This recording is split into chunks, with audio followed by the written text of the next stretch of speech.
Hi, I'm Steve Miletto from the Teaching, Learning, Leading K-12 podcast, a part of the Education Podcast Network, just like the show you're listening to now. Shows on the network are individually owned, and opinions expressed may not reflect others. Find other interesting education podcasts at edupodcastnetwork.com.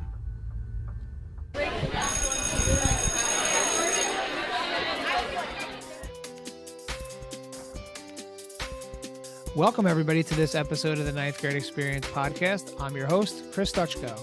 Ninth grade can be challenging. Let's experience it together.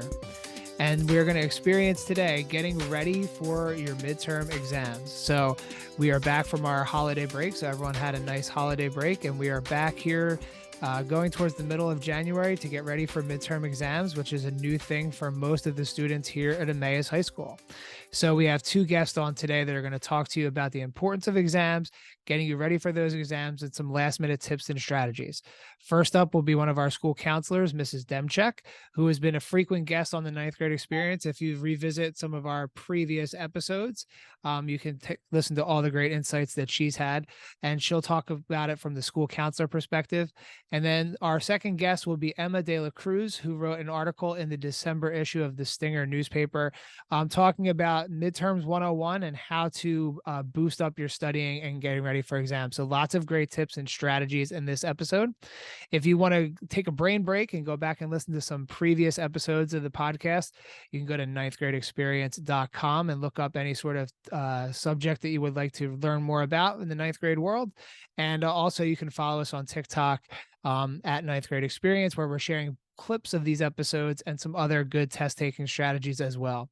So hopefully everyone does well on their exams as they prepare to take those, and good luck to everybody. And hopefully you take something away from these conversations, getting you ready for midterm exams. So we have a frequent Ninth Grade Experience podcast guest. Back when she was one of the ninth grade counselors, now she is a counselor for a section of the alphabet. So we're glad to have Mrs. Demchak back on the Ninth Grade Experience as we talk a little bit today about exams coming up in the next several weeks here. So pretty soon we'll be getting some stuff out to everybody about how to prepare for exams, and we're going to take some time today to kind of go through that process and talk a little bit about how to prepare for these exams that we haven't had here in Emmaus High School with the stakes like they are almost in 4 years. So if you're a senior watching this, maybe you remember way back from before the pandemic, but if not, then you haven't had exams like this here. So Mrs. Demchak, thanks a lot for joining us. No problem. Happy to be here with you, Mr. Stutchko. Yes, this is going to be interesting, I think, for students to have to kind of get acclimated to how things are working with regard to midterms and finals. And for the majority of the students in the building right now, this is a very new thing. Yeah, so why don't you just start off at first by just telling everybody, we'll just keep the microphone there. Tell everyone first, like kind of like the setup for exams. So like we know that they're going to be next in 2 weeks, and we know that they're Wednesday, Thursday, and Friday. But when we talk about them not being the way that they were previously, can you just say a little bit about like what are exams, what they count for, and kind of all those, you know, the logistical things that have been sent out to parents and other stuff, but maybe students are maybe hearing this for the first time. Okay. So for those of you who aren't aware, the midterms and the finals each count 10% towards the final grade that you earn in your course. And so with that percentage, that does definitely mean that these exams play a very large role in your final grades. If you have done well in marking period 1 and 2, most likely you will do well on the midterm. If you have not done well, doing well on the midterm can actually help to increase your grade right now. So it is very important to take these things seriously. What are exams? They are, in most courses, cumulative from the beginning of the year until the end of the second marking period.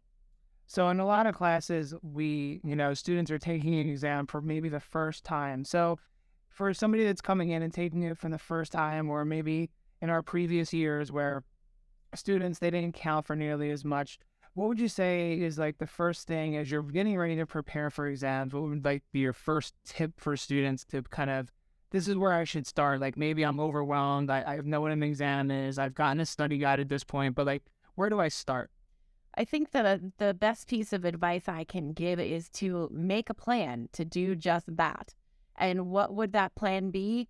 My recommendation would be to definitely look at those review sheets and those review topical listings that you received from teachers, and look at the amount of time that you have to prepare between now and the date of the exam, and then really make a commitment to actually studying. And it should be a little bit each day. I am definitely not a believer in cramming. That's not going to do very much for students, but continuous kind of digging back in that brain and pulling that material back towards the working memory. Remember, you have had pretty much all of this material already. So it's in there, but you've kind of got to get it from the back, and bring it up to the working memory. So doing that, periodically reviewing a little bit each day. Maybe you take a chapter a day, maybe you take, a page of a review sheet each day, but just kind of going over things in a scheduled format is probably my best piece of advice as to how to get started. I feel like we've had many conversations about study skills and other things before in previous episodes. And that seems to be a tip too, even like when you're preparing for like a chapter test or unit test, kind of taking those small steps. And I know on the board outside of the school counseling office, there are different tips. And it was actually one of the TikTok videos we used earlier this week to start talking about this. And I know that one of them up there was like making sure that you're doing stuff every day as opposed to cramming, and kind of making sure students, don't just try to, for that Wednesday exam, that you don't start studying Tuesday night at 11 o'clock, because it's just not going to be effective to kind of actually learn the material. Exactly. And I feel that for students who do kind of wait till the last minute, our procrastinators out there, inevitably they will come upon something that will kind of just frustrate them to the point where they may just, shut down, close all the notes, close the textbook, and just say, I'm done with this. Doing their reviews very kind of scheduled and sequentially gives students the opportunity to identify things that maybe they need some more help with. Maybe they need a clarification. And then you're giving yourself that time to be able to reach out to the teacher and kind of get that information before the exam, so that you're not sitting there the night before going, I don't understand this, and then just saying, screw it, because that's not going to get you a good grade. I know a lot of times when we talk about this, it's students that are like struggling to like maybe pass a class, pass an exam. But I was just kind of thinking, like, a lot of times we don't tend to focus on like our students that like at all levels. Obviously, freshmen is what we focus on, but like students that are taking like several like challenging classes at a time. And a lot of students maybe have not had that experience of like, I'm now in like 3 honors level classes. I've never taken exams. And like, that's a lot of pressure to put on. I know, my own son who's been on the podcast, I believe on the first day of exams, he has like 1A, 2A, 3A are all his exams. They're all kind of lumped together. So for students that are in like multiple challenging classes, what are some tips or advice that would you give to those students that are like, oh my gosh, like I have to really, A, the pressure on themselves to do well, and then B, the amount of material or like even the depth of the material that they're going to have to look at and review? Okay, well, I think the first thing to do is to really try to lessen those feelings of being overwhelmed. Okay, like students know at this point that exams are coming up, and we are not springing this on them. So, getting that schedule, that study schedule kind of set up as soon as possible, getting on that, I think is a great piece of advice. Another piece of advice is to remember, like, you have been in class, you have learned this material. Again, it's in there. It's just a matter of kind of bringing it up to the forefront so that you can recall it when you're sitting there, taking the test. My third piece of advice would be to try your very best to relax. We're coming, through this COVID situation, and there does seem to be still like a kind of negative attitude about just things in general. So remember that you have prepared, you've learned the material, you're going through, and you will do your best on this exam, and then it's going to be over. Once you get your grade, then you can kind of see, okay, what do I need to do from here? Panicking or kind of like, totally stressing out over it is not going to be the best approach. So when you are making that study schedule, be sure to include, breaks and time to do things that are important for your own well-being, like sleeping on a decent time schedule, making sure that you are eating healthy meals and healthy foods, definitely getting exercise, spending time with people that you care about, walking your dog. That was something today that I spoke to a student about earlier. You don't have to sit down and study for 20 hours a day. The other thing is, please look at those review sheets. Okay, those are going to be providing you with the starting points, right? Where you want to focus your attention. Like, what are those topics? What are those people, those places, the theme of the short story, or, the point of the, science lesson that you had in biology. So looking at those, and then, of course, going back to the notes. If you're fortunate to be able to review, previous quizzes or exams, definitely want to do that. And then the assignments. Most of you have your assignments now in Schoology, so you can kind of go back and see what was my teacher really, really emphasizing in this unit. Okay? If you are able to identify those key topics, you're going to be in a very good place. So what would you say to the student that says, when I study, I just look at the material and I learn it? I know that comes up a lot, and, we talk that's not really studying, you're kind of just reading. So if you have that student, they would say, well, I studied, I read it. What would you suggest that student does in addition to just reading it?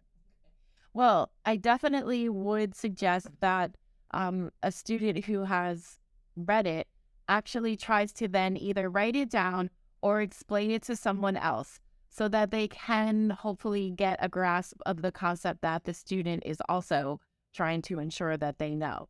Being able to explain something to someone else can definitely put you in the right direction to feeling confident that you know the material. Aside from just reading things, I know a lot of our teachers use different study... what's the word that I want?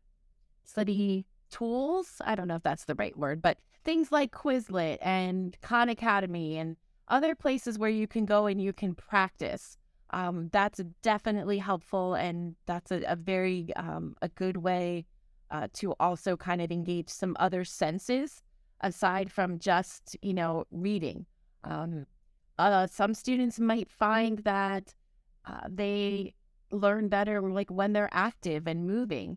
And so I have had students actually record themselves saying the notes and then listen to that recording while they're doing a workout, either maybe on a bike or on a treadmill or something. So just trying to be as engaged as possible and take it, beyond just the reading.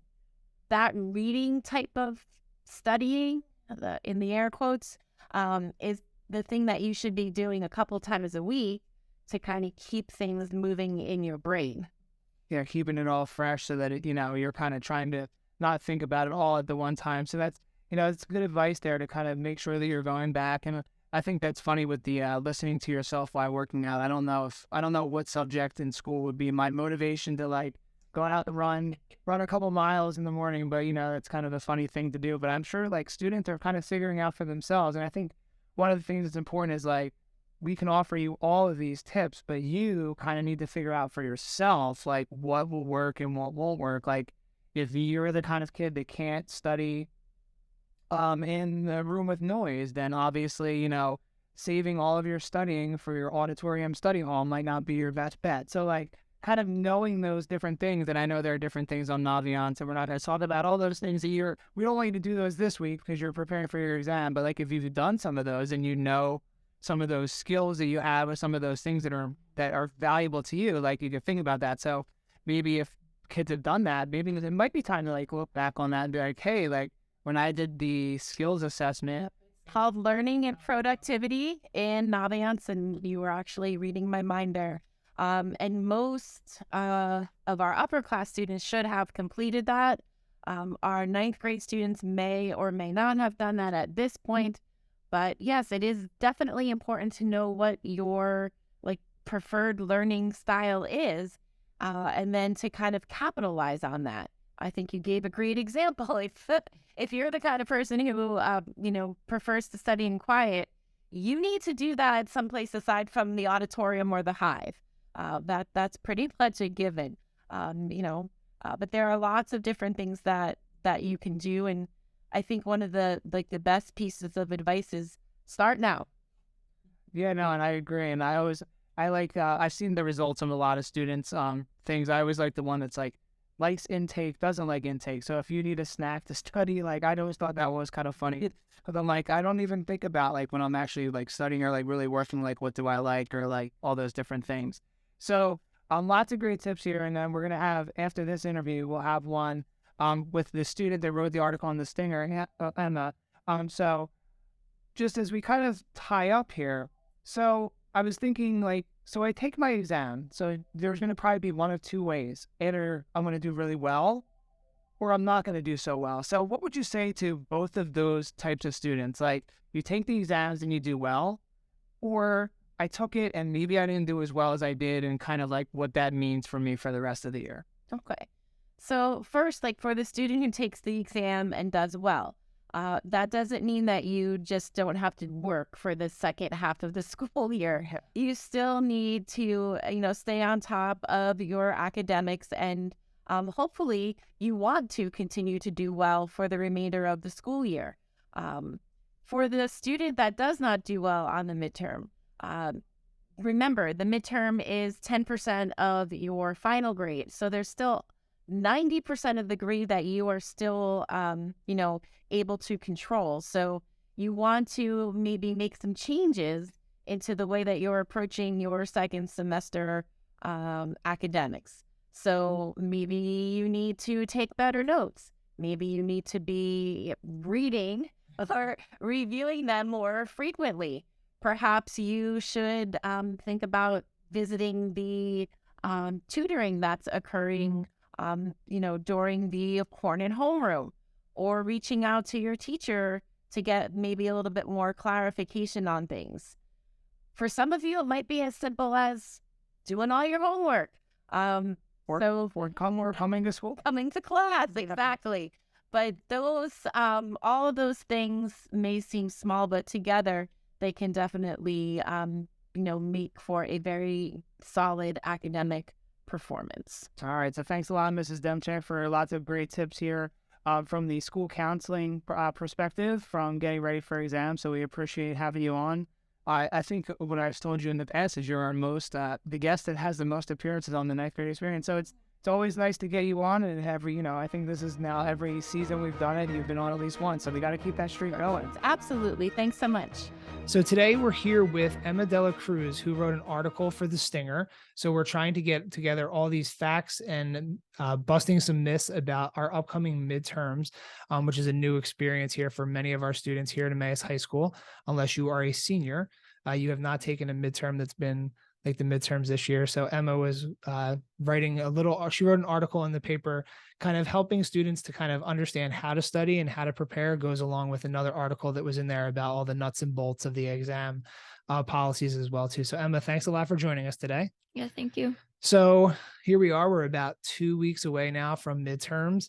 And you wrote an article that was basically about like, how can students prepare and study better? So without giving away everything right up front. So what did you find, or why did you feel this was an article that students needed to be able to read before our midterm times? So like you mentioned, most people at EHS have not ever taken a real midterm that was worth more than 5% of their grade. So they probably don't have a lot of experience in this. In middle schools, you don't have midterms, you don't have finals. And so studying for any type of cumulative test like that is difficult, and it takes time, it takes practice. And It's important that students have access to information like this so that they can perform as best as possible on their exams. Great. So your article is in the print edition of the Stinger on page 3. You'll probably find it online too. But it says Midterms 101, how metacognition can aid studying. So some big words there at the top. So maybe if people don't know what metacognition is, do you want to tell people what metacognition is? Because I think that's a really important skill for ninth graders or any student to really know, especially when they're preparing for a big test. So what is metacognition? So metacognition really just means thinking about thinking, and it's basing your life practices, in this case studying, on what we know about the brain. So if we tailor those practices and do them so that they work in accordance with the brain's patterns, all those things, the studying time that you do have is more productive and more effective. So yeah, so that makes a lot of sense. So you're not wasting your time. I know when we talked, as a teacher, you hear students say, I study for like 3 hours. And you're like, what did you actually do to study? And it's like, I stared at the book. It's like Yeah. staring at the book is not studying.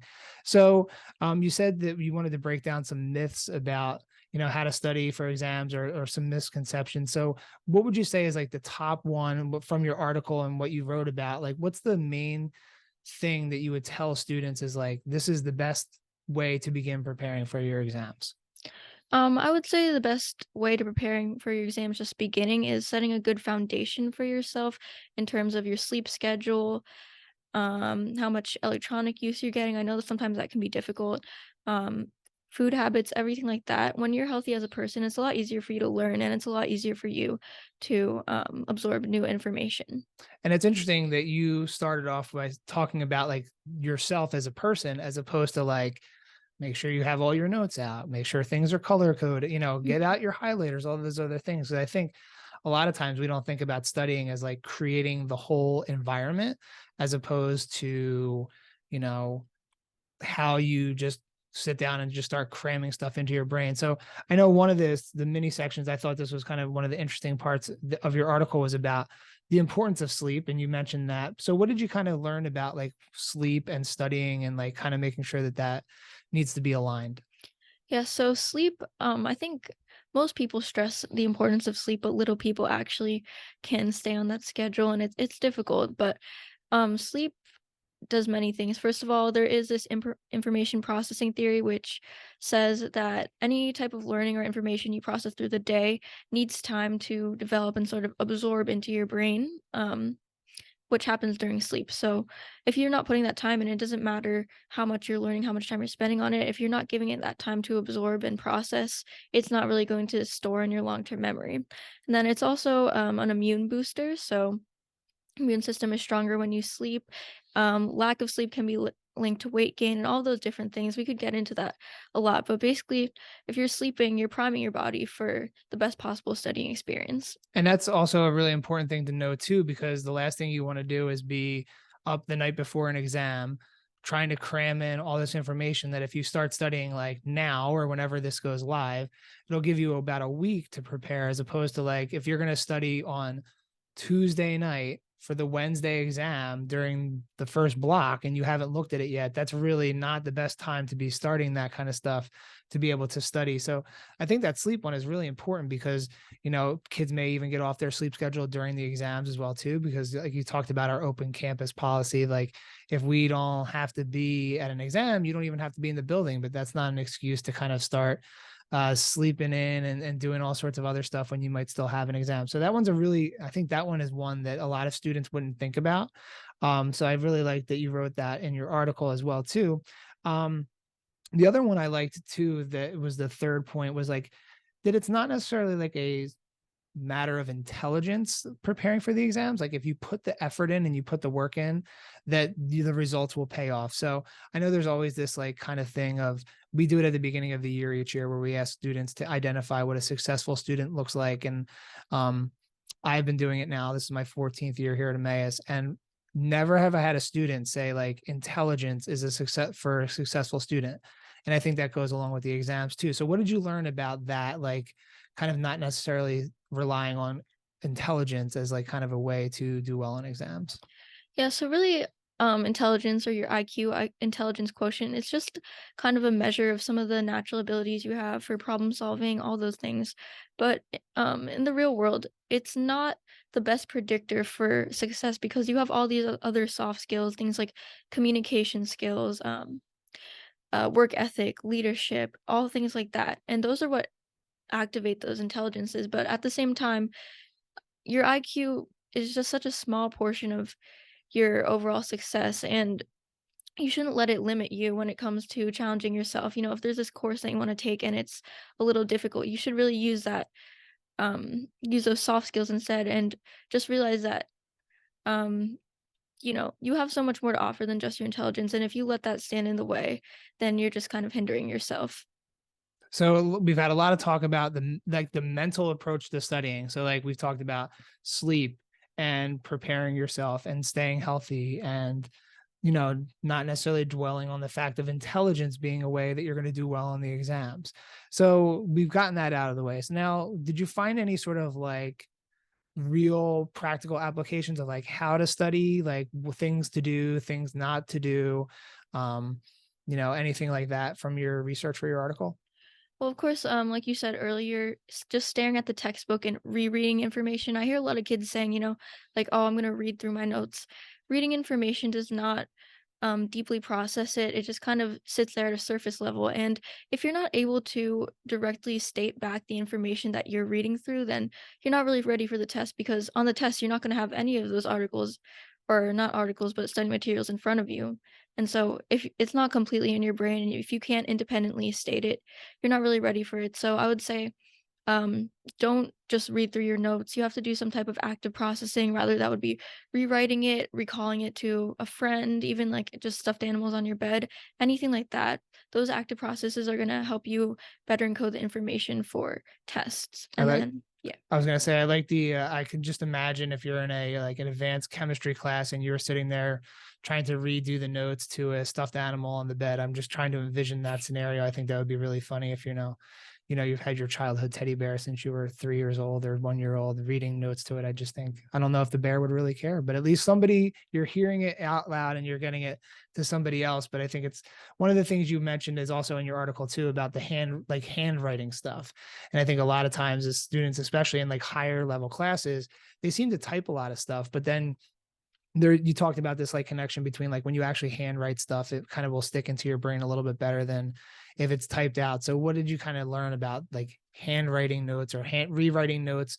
You even mentioned that as well too. Yeah. So, with typing notes, sometimes when teachers' lectures get long, it's hard to keep up and just students take out their Chromebooks. But when you're typing your notes, it's more comparable to transcribing information. So it's just hearing it and putting it down on paper, but you're not actually processing it. And it's that processing that's important to getting it into your long-term memory. Whereas when you're handwriting notes, um, obviously you can't write what the teacher's saying word for word. So it forces you to condense it into shorter bullet points. And by condensing it, by condensing it, you're processing it better. So it's okay to type notes, but make sure that you're going back and rereading through them, and also, of course, writing them, not just reading through them. So you're processing it, and then along with rewriting notes, that again is just another example of an active process to help you encode it into your long-term memory. So you are a junior, so you've actually never had a like real exam period here. Last year we kind of began that again, trying to do exams, but they didn't count for as much as they did this year. So what are you personally going to do? Obviously you wrote the article, you did all the research what are some things that you're specifically going to focus on yourself as you kind of go into this exam period and preparing for your exams? So yeah, I am honestly a little bit nervous, but I think one important thing, aside from all the studying, is having a good mindset and just knowing that a lot of the information that you're gonna see on your test, or pretty much all of it, is stuff you learned early in the year. So if you can be at least a little bit confident in the fact that this is stuff you've been exposed to, plus putting in the time, I think that type of mindset, I'm sorry, putting in the time for studying, that type of mindset will help you be successful. Another thing I'm doing is trying to work on my procrastination habits. That's just something that I personally have. Staying up till 12, 1, just trying to finish work. And I've found that even just getting like 7 hours of sleep versus 5, I feel so much better in my day. So I'm definitely getting a lot of sleep. And then finally, so this is something a lot of students might not think about, but most of the education that you have is built off of stuff you learned in previous grades. So sometimes I'm in calc right now, but sometimes I even review like basic algebra skills for my tests, and that helps me um, with some of the harder skills that we're doing the applications of that. Yeah, those are all great suggestions. I like the one about like looking back on previous stuff too. And I think, like you said, that mental like understanding that a lot of this you've seen before, and then just knowing like you having been exposed to this and you're putting the work in. And I think a lot of times kids get worried about stuff when they don't put the work in. And I think, you've made a lot of great suggestions today here about making sure you're prepared, even like cutting down like getting from 5 hours to 7 hours. While it's still short of what is recommended for kids your age, like it's still way more than 5. And figuring out how to get some work done early and before time is a great skill that will apply from now and then even at the end of the year for finals as well too. So Emma, thanks a lot for joining us here. We're glad that you were able to come in and expand on your article a little bit here and give us some more good tips to be able to prepare for exams coming up in the next few weeks. So thanks a lot for joining us. Thank you. Good luck everyone on midterms.